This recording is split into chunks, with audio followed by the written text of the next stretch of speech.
Hello everybody, my name is Hal. This is Quail Studios Guitar. We're going to talk about the Wreck of the Edmund Fitzgerald today, the song by Gordon Lightfoot. Yes, and I've been doing some reading on the history of that and what happened. Let's look at the chat for a second. Hey Bob, how you doing? Good to have you. We've got Bob here today to help us out. Thank you very much. And Dwayne is here. And Dean is here. Great. Fantastic. Okay. Very good. So let's just dive right in and learn about the song, The Wreck of the Edmund Fitzgerald by Gordon Lightfoot. One of the things that I was doing is, well, when you look at Gordon playing, he's got a capo on the 2nd fret, and he's playing an A sus2. That's an A sus2 right there. Oops, sorry about that.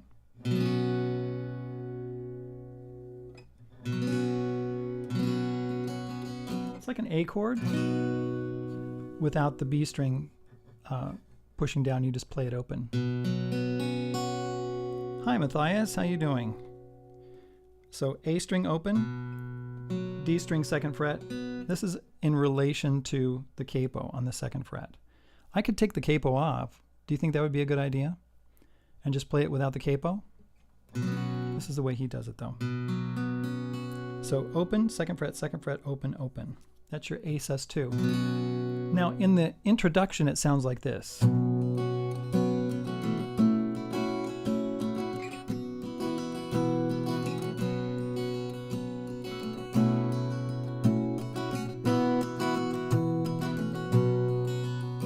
Something like that.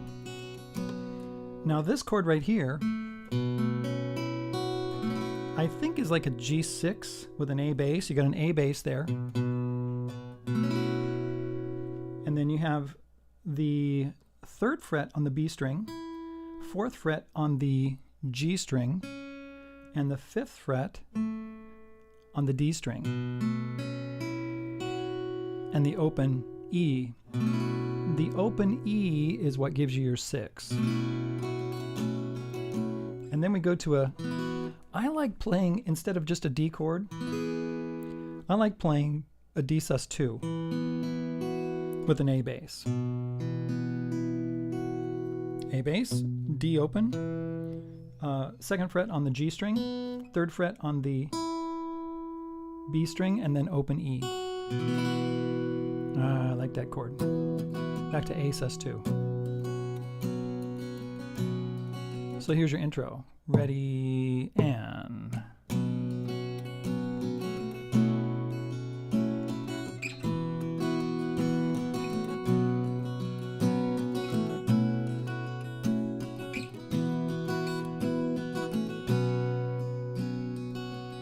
Now your strum goes like this. We're in 6. 1, 2, 3, 4, 5, 6. 1, 2, 3, 4, 5, 6. 1, 2, 3, 4, 5, 6. 3, 4, 5, 6. 1, 2, 3, 4, 5, 6.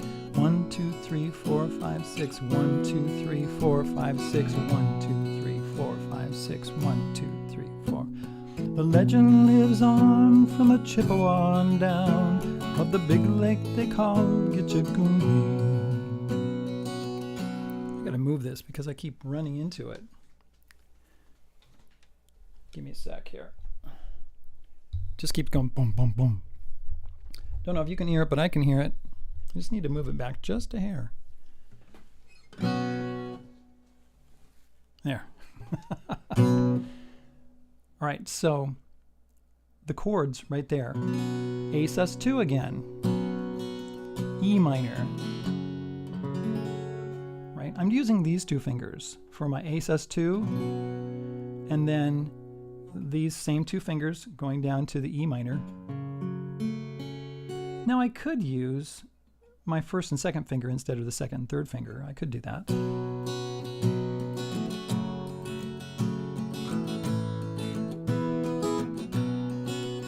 But for some reason I feel really comfortable with my 2nd and 3rd finger. Probably because when I play A minor or E, right, I'm using my 1st finger on you know, to play the A minor. So just lifting that finger, second and third finger, feels really good.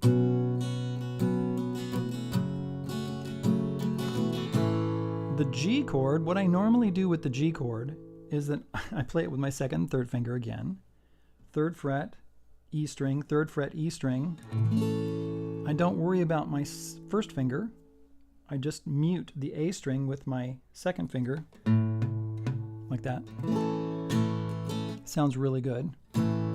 Some people like to play that chord right there where it's, you've got your G, you've got your third fret, second fret, open, open, third fret, third fret.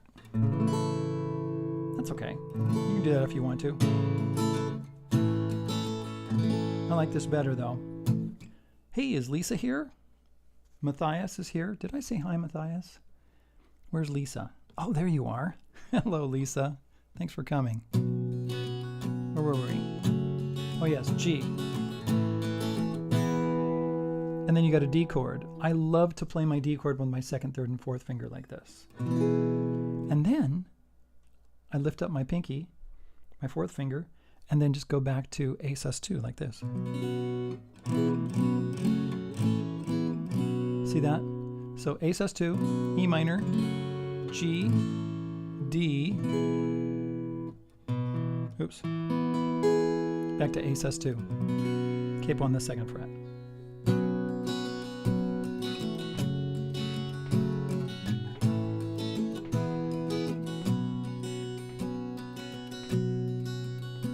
Matthias is from Germany. Fantastic.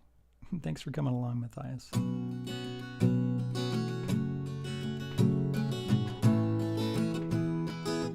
Did you notice what I did there? A sus2. I played second fret on the E string. Sounds really good that way. D, A sus2.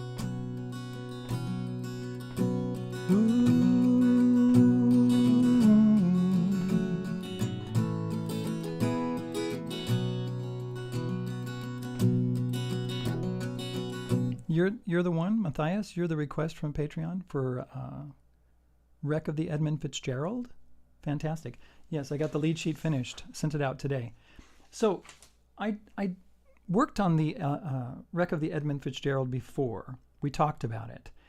But as I was reviewing it and getting it ready for publication, because it's going to come out in my book in just a couple of days, I realized that the introduction and some of the interludes between the verses in this song were a little different than I thought. It's not just the A sus2 going to E minor,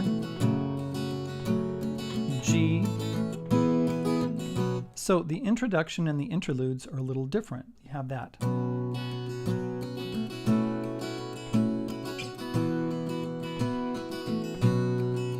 Like that, right? So that's a little different. I love using that open E string the whole time.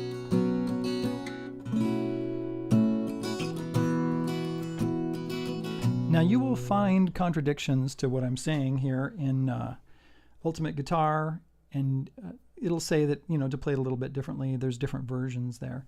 I really like that D sus2. You could play a D instead. You could go with an A bass. You could go.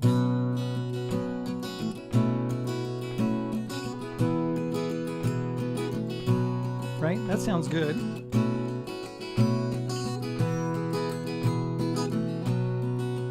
You could do that. My A sus2 sounds like this. My D sus2, excuse me. My D sus2 sounds like this.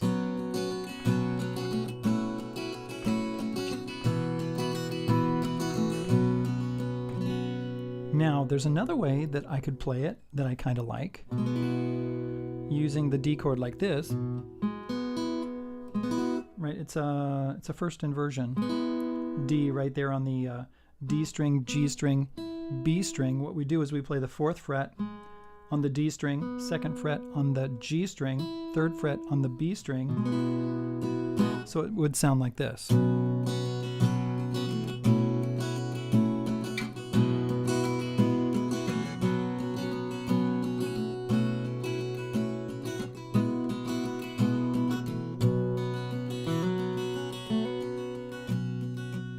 I love to do that too. I'm going to tighten this up just a hair. I like to do the hammer-on the D string and on the G string. Maybe not at the same time. Guess you could do that. G string hammer-on, D string hammer-on, both at the same time. Okay, let's go back to where we were. If you've heard this song, it's got millions and millions of views on different channels. It's just a fantastic song. And the poetry is wonderful, and the story is completely sad. And I love the way that Gordon Lightfoot pauses sometimes, right? And also, now, if you get my my lead sheet, you'll notice that the end of the second line, there's an underscore. So he sings, "The legend lives on from the Chippewa on down, of the big lake they call Gitchagumi." And he goes down, Gumi. So from an E note down to A, Gumi. Of the big lake, let's see, the lake it is said never gives up her dead, when the skies of November turn gloomy. Now he does it the same way every time. He goes down, and so when he goes up, let's go to the third stanza. With a load of iron ore, 26,000 tons. Wait, how do I do that? With a load of iron ore, 26,000 tons more than the Edmund Fitzgerald weighed empty. That good ship and crew with a bone to be chewed, when the gales of November came early. So right there, early. Right, he goes up to the A instead of down to the A. Right? Early, like that. So what I did at the end of that line is I put a little plus sign to remind myself that, oh yeah, I got to go up instead of down. Right? So that's what I did on my lead sheet, just to remind myself. Then he does a little pause there. The ship was the pride of the American side, coming back from some mill in Wisconsin. Now, if you want to, when you're playing this and you're singing it, if you're not ready to go to the next stanza, like he does sometimes, you know, like Wisconsin, as the big freighters go, it was bigger than most, right? Instead of just waiting, you could wait. It's called what is it called? Vamping. Coming back from some mill in Wisconsin. You could just wait. Then when you're ready to go, as the big freighters go, it was bigger than most, with a crew and a captain well seasoned. So it goes on a couple of other stanzas, and then he does this again.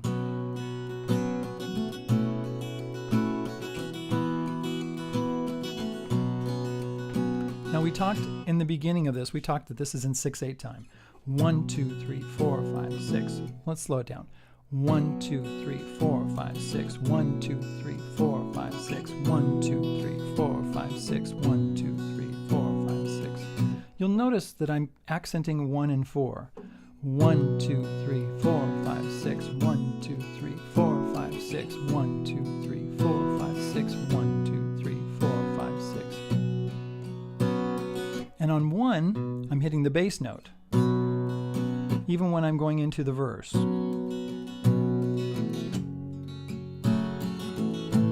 Now right there on the G and the D, 1, 2, 3, 1, 2, 3, back to 6. So we have 1, 2, 3, 4, 5, 6. 1, 2, 3, 4, 5. 1, 2, 3, 1, 2, 3, 1, 2, 3, 4, 5, 6. Just like that. Okay? That's the way to go.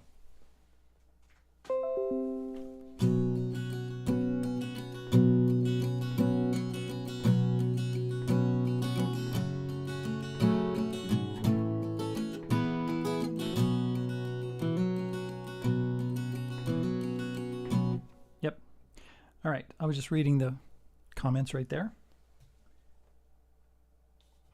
let's go a little bit farther. I'm not going to play through the whole song because you know the song. It's basically the same thing all the way through.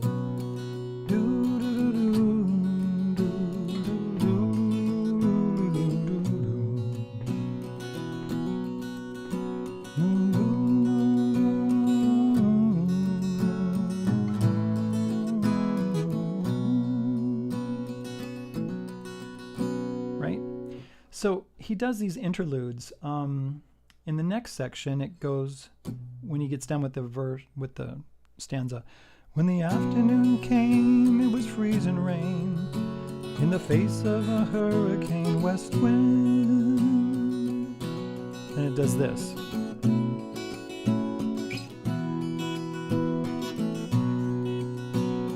One, two, three, four, five, six. 1, 2, 3, 4, 5, 6. 1, 2, 3, 4, 5, 6. Now when you get done with something like that, you can just vamp a little bit until you're ready to go. When supper time came, the old cook came on deck, saying, fellas, it's too rough to feed ya. Right? And you keep going. At the end of the 1, 2, 3, 4 more stanzas, then he does the same thing again. That little, it's like that intro thing.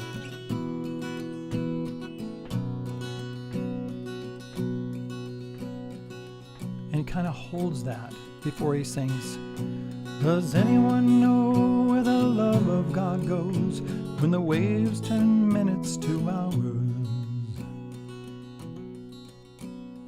And maybe I'd even go farther.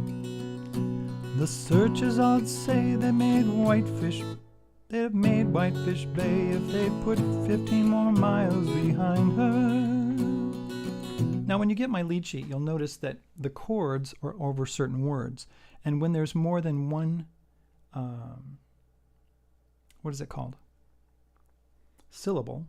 When there's more than one syllable, then the chord is hopefully over the correct syllable. For instance, on the first verse, with a load of iron ore, 26,000 tons more, right? Boy, he pushes all those words really close together so he can get 1,000 on the E minor.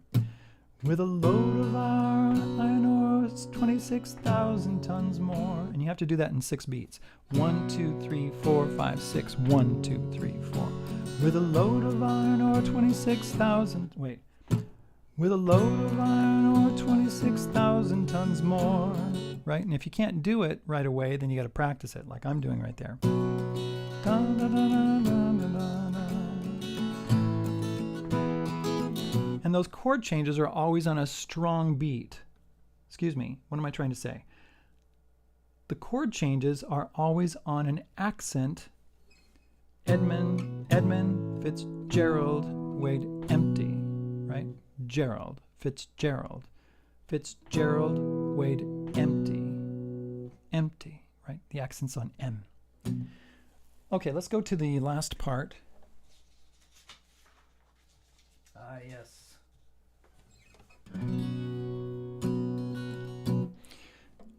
After a couple of more, I guess you could call them verses. There's really no choruses in this. We have 2 of those. 2 of these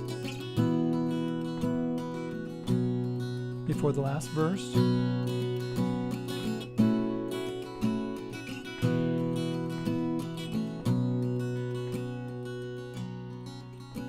In a musty old hall in Detroit they played, in the Maritime Sailors Cathedral. You can take your time because this is a sad part. The church bell chimed till it rang 29 times for each man on the Edmund Fitzgerald. I understand that after Gordon Lightfoot passed away, they rang the bell 30 times.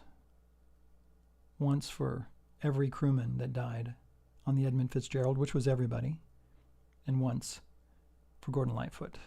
May he rest in peace.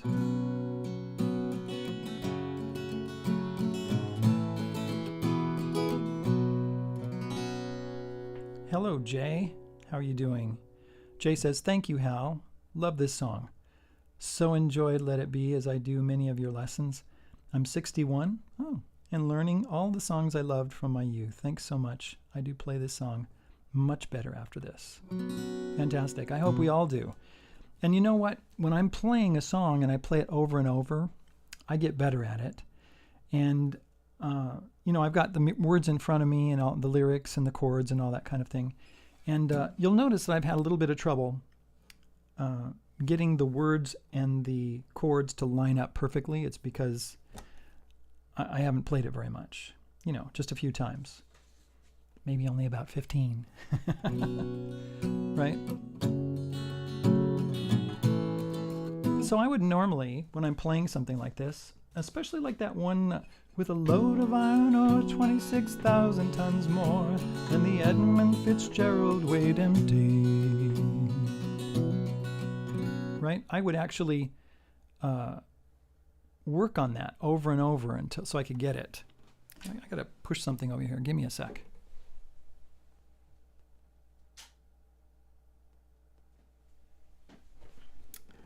Here we go. Let me give a clap on there. I'm actually doing some filming here at the same time because I might put that footage in with this footage and put the chords on the screen. I think I'd like to do that as we are learning this song. So I'll come out with another video, cut up this video, I'll download it after it's all done, and make a better video out of it. That's what I'm doing. Thank you for being here. I really appreciate it. Any other things that we need to go over? We talked about the strumming. We talked about the chords, how to play the chords, which chords to use. You can substitute the A sus2 with an A chord if you really wanted to. In a musty old hall in Detroit they prayed, in the Maritime Sailors' Cathedral. You could do that.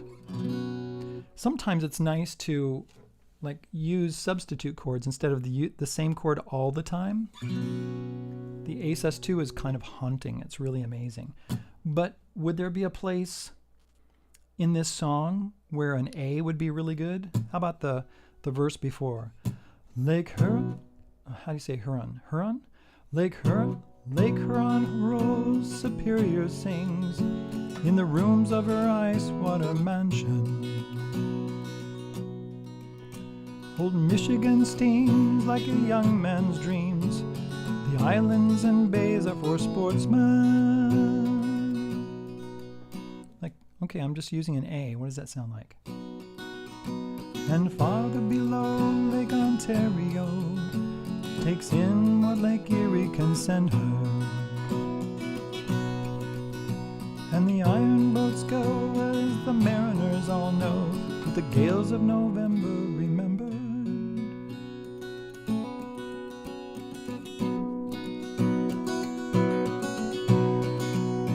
Right? You see what I did there? I did that A sus2 to A sus4, A sus2, back to A.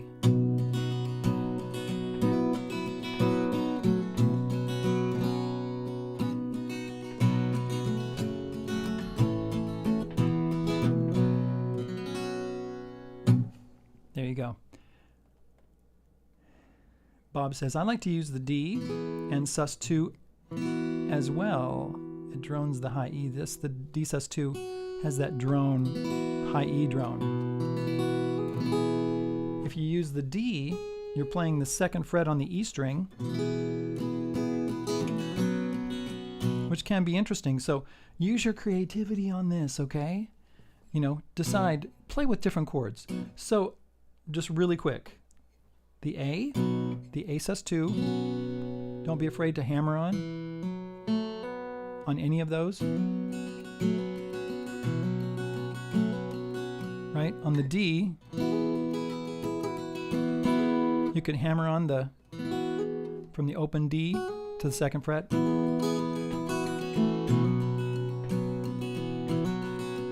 Okay, let's just go around and just see what it sounds like with some things like that.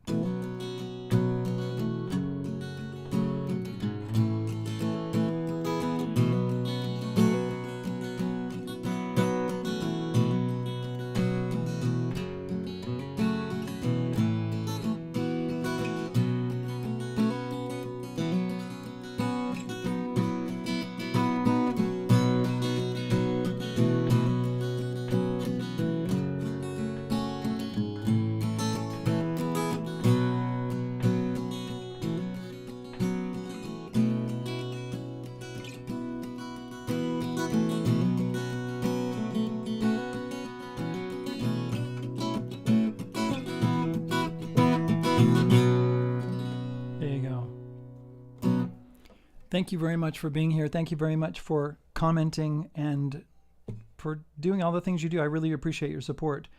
I'm going to take off and hang out with my friends and also my supporters. If you want to know how to do that, look in the description. And also, if you want to get my book with this lead sheet, look in the description. We'll talk to you later. Thanks for being here.